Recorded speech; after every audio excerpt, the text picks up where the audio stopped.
What if the Mothman was real?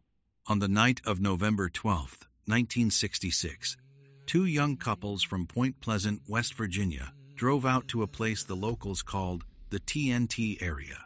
The TNT Area was the site of an old World War II munitions plant that the government had closed after the war.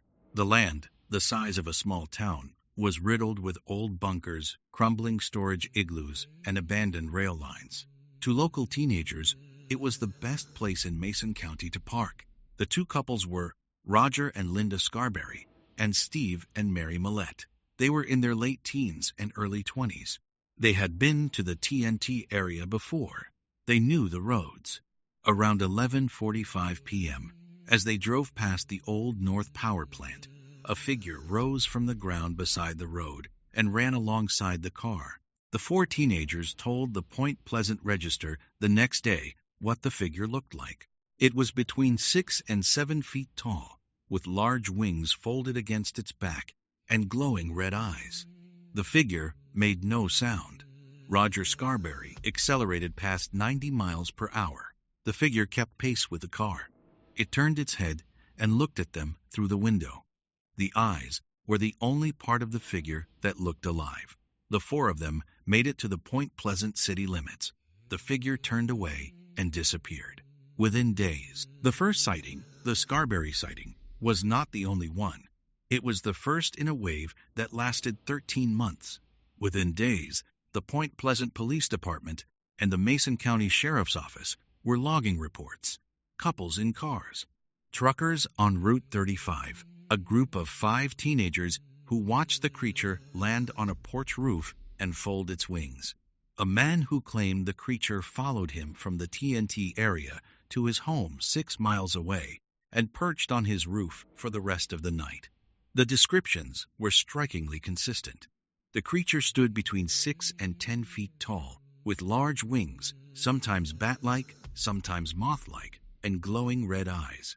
It made no sound. It moved fast. It did not seem to threaten. It seemed to watch. The TNT area became a magnet. Visitors came from across the country. Most of them saw nothing. Some of them, including a small Ohio team of paranormal researchers, reported encounters. The Ohio team watched the creature from a distance with binoculars. It looked back at them. The local paper, the Point Pleasant Register, kept a running tally. By the end of 1966, there had been more than 100 sightings. Most were at night. Most were near the TNT area. Whatever the creature was, it was everywhere. One person kept the story alive when the rest of the country might have moved on. Her name was Mary Hyre. She was a reporter at the Point Pleasant Register. Hyre took the Mothman seriously from the first phone call after the Scarberry sighting. She drove to the TNT area herself. She interviewed witnesses. She ran a public phone line where locals could call in sightings. She logged more than 100 reports over 13 months. She was the keeper of the record. In the months between November 1966 and December 1967, a New York paranormal researcher named John Keel arrived in Point Pleasant. Keel had been investigating strange phenomena across the country. He had followed leads on UFOs, on men in black, on phantom phone calls. He came to Point Pleasant because the Mothman sightings were the most concentrated cluster he had ever seen. Keel met Mary Hyre. The two of them became the unofficial chroniclers of the wave.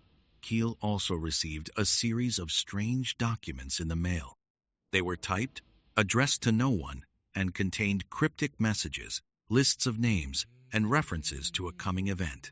Keel called the documents the codebook. The codebook used an elaborate cipher.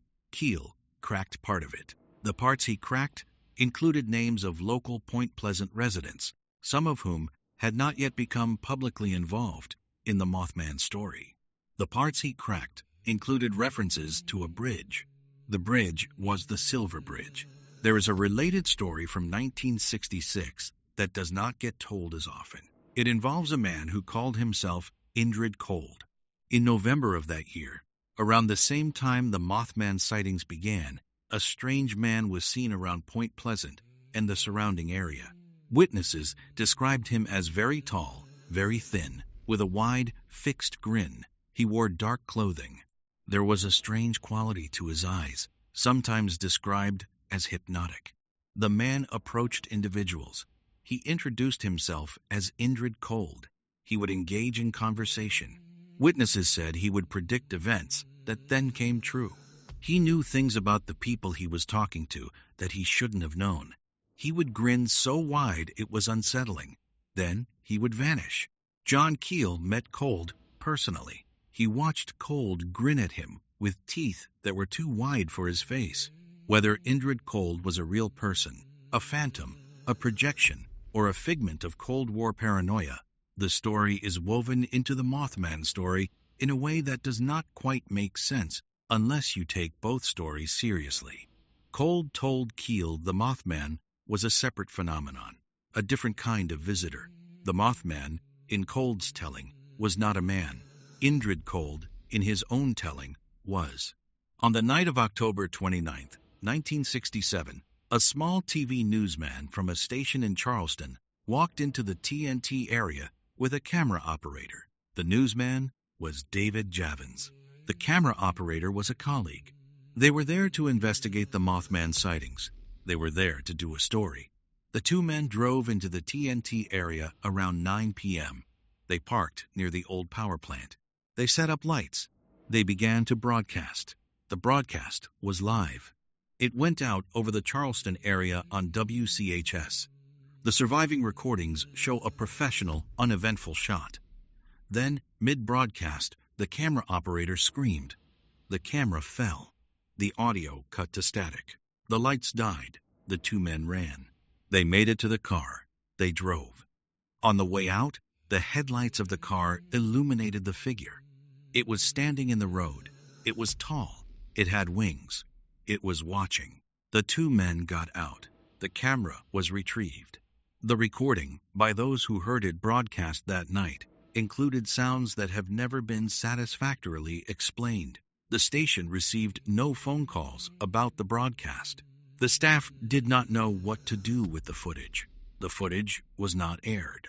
Whatever the creature was, it had followed the news crew out of the TNT area. On December 15, 1967, the Silver Bridge collapsed. The bridge was a suspension bridge that connected Point Pleasant, West Virginia, to Gallipolis, Ohio, over the Ohio River. It carried U.S. Route 35. It was 46 years old. At 5 p.m. during rush hour, the bridge failed. One of the eye bars in the northern suspension chain cracked. Within a minute, the entire span gave way. 46 people died. 9 of them were never recovered. 2 of them were in a single car that fell into the river with the bridge deck. The collapse ended the Mothman sightings. The collapse was sudden. It was structural. The official reports blamed a single eye bar failure. John Keel's codebook, in the parts he had cracked, had named the bridge. Keel said the codebook had predicted the collapse.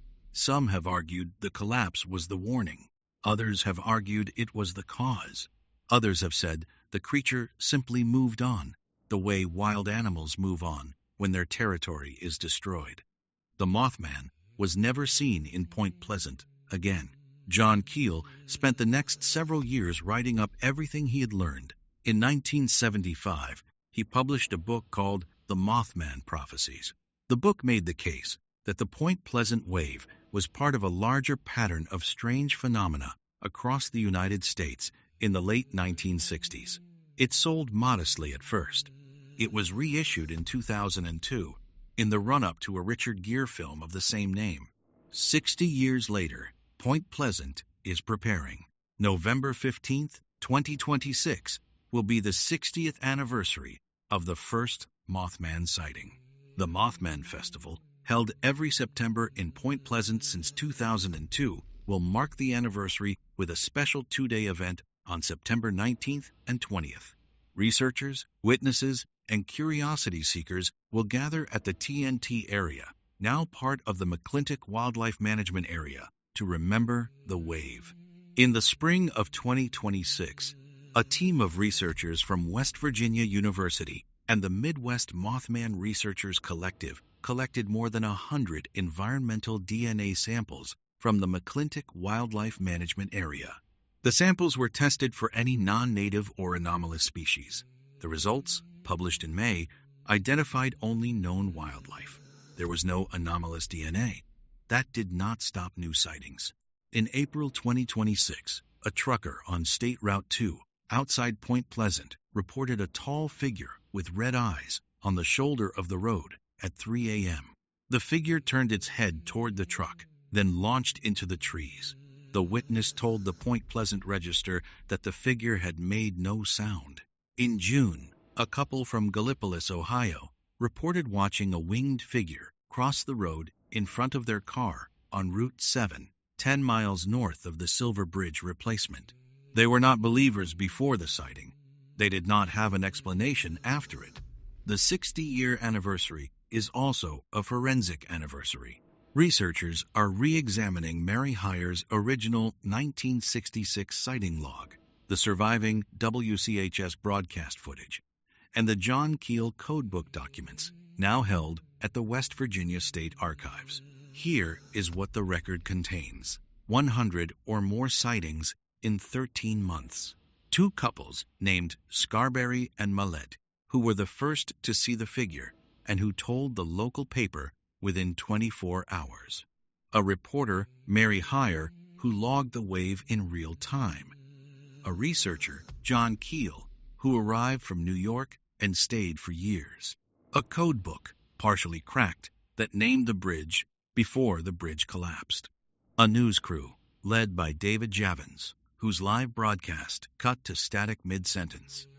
A man who called himself Indrid Cold, who knew things he shouldn't have known.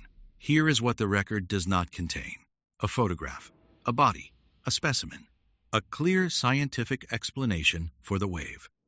2 official investigations have been opened and closed. The West Virginia Department of Natural Resources conducted the eDNA study in 2026. The results were negative for anything anomalous. The Point Pleasant Police Department maintains a file on Mothman-related calls. The file is open. On November 15, 2026, the people of Point Pleasant will mark 60 years since the first sighting. The Mothman Festival will be the largest in its history. Researchers from across the country will be there. Witnesses from 1966 will be there. A new generation of children will be told the story, and the eyes they imagine will be the same red. The question is not whether the Mothman was real in Point Pleasant, West Virginia, on November 12, 1966. The question is what the 4 teenagers in the car that night actually saw, and why, 60 years later, the answer still matters.